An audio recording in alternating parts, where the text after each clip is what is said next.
0세부터 100세까지 모두 다 책 읽는 다올책 사랑방입니다. 홍성인물 세상 밖으로 다시 태어나다.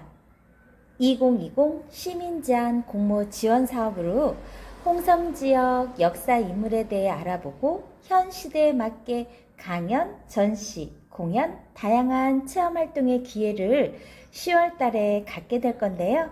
10월 31일 충남 홍성군 홍부읍 다올 책사랑방으로 놀러오세요. 자, 홍성의 6인 인물, 대표하는 6인 인물 중에 최영 장군이 있는데요. 그 최영 장군에 대해서 잠깐 들려드릴게요. 최영 글 신춘행, 출판사 한국 헤르만 헤세. 홍건적과 왜구를 물리친 고려의 마지막 장군 최영.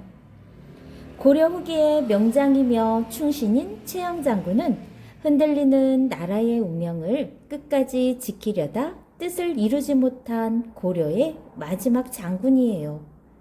그는 공민왕 1년에 조유신의 난과 공민왕 3년차 장사성의 난을 평정한 것을 비롯해 두 차례에 걸친 홍건적의 침입을 격퇴하는 등 큰功을 세웠어요. 또한 전국 각지에서 일어난 반란을 평정하고 수십 차례에 걸쳐 왜구의 침입을 막아냈죠. 최영은 명나라가 고려의 천령 이북 영토를 빼앗으려 하자 우왕과 함께 유동정벌을 계획하고 압록강까지 진군했다가 이성계가 위화도에서 군사를 돌리는 바람에 뜻을 이루지 못했어요. 결국 그는 우왕 14년 1388년이네요. 이성계 등 조선을 세운 새로운 세력들에 의해 처형되었죠. 수많은 전쟁에 참가해 왜적을 물리쳤고 훌륭한 재상으로서 바르고 깨끗한 정치를 펼쳐 무사람들에게 칭송을 받은 최영 장군의 생애를 통해 우리는 불의에 당당하게 맞서는 용기와 기계를 배울 수 있어요. 황금 보기를 돌같이 하라. 그의 이 말은 지금도 사람들 입에 오르내리는 명언이 되었죠. 큰 재물을 앞에 두고도 욕심을 내지 않았던 최영의 성품을 이 책을 통해서 확인할 수 있을 거예요. 여러분은 최영 장군의 생애를 통해 정의가 무엇이며 또한 애국과 효도가 얼마나 중요한 것인지 깨닫게 됐기를 바랍니다. 자, 최영 장군의 어린 시절은 어땠을까요? 선생님이 잠시 들려줄게요. 최영 장군의 어린 시절 한번 볼게요. 꿋꿋하고 힘센 소년. 최영은 고려 충수강 때 최원직의 아들로 태어났어요. 여기에서 잠깐 주목!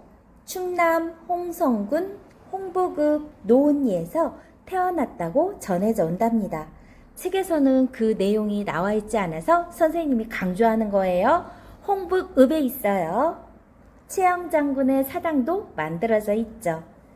당시 사헌규정이라는 나라의 중요한 관직에 있었던 최원직은 워낙 청렴 결백하고 성격이 강직해 많은 사람들로부터 존경을 받았답니다.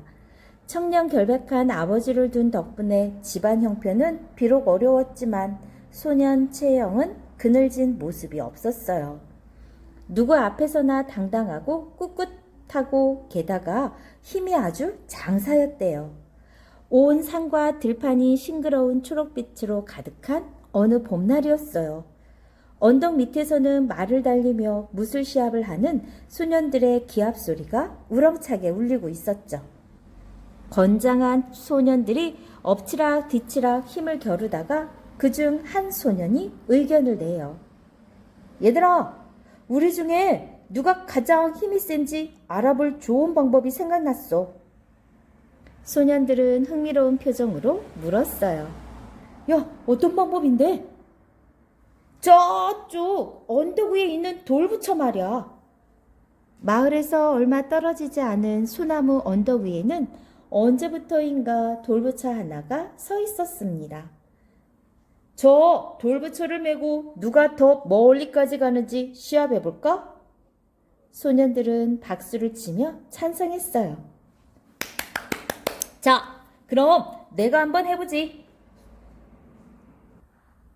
맨 먼저 큰 소리를 치며 뛰어 올라간 소년이 옷소매를 걷어붙이고 돌부처 앞으로 나아갔습니다. 모두들 호기심에 가득 찬 눈으로 그 모습을 지켜보았습니다. 그러나 돌부처는 꿈쩍도 하지 않았습니다. 다들 비켜! 내가 거뜬히 메고 내려올 테니까. 다른 소년이 큰 소리를 치며 뛰어 올라가 돌부처를 떠매려고 해보았지만 결과는 역시 마찬가지였습니다. 다음 소년, 그 다음 소년도 모두 실패하고 말았습니다. 너희들 뭐하고 있어? 한 소년이 나타나 우렁찬 목소리로 말했어요. 소년은 다른 소년들과 나이는 비슷해 보였지만 몸집도 크고 키도 훌쩍 컸습니다. 용이 너 언제 왔냐? 우리 중에 누가 저 돌부처를 들 수 있는지 시합하고 있어. 우리들은 다 해봤지만 꿈쩍도 안 하지 뭐야. 야, 용이 너라면 들 수 있을지도 몰라. 진심으로 기대하고 있던 소년들의 표정을 보고 영이라는 소년은 빙그레 웃었습니다. 그럼 어디 한번 들어볼까? 최영은 다른 소년들이 지켜보는 가운데 돌부처를 가볍게 흔들었습니다. 순간 모두들 찬물을 끼얹은 듯 조용해졌어요. 이야!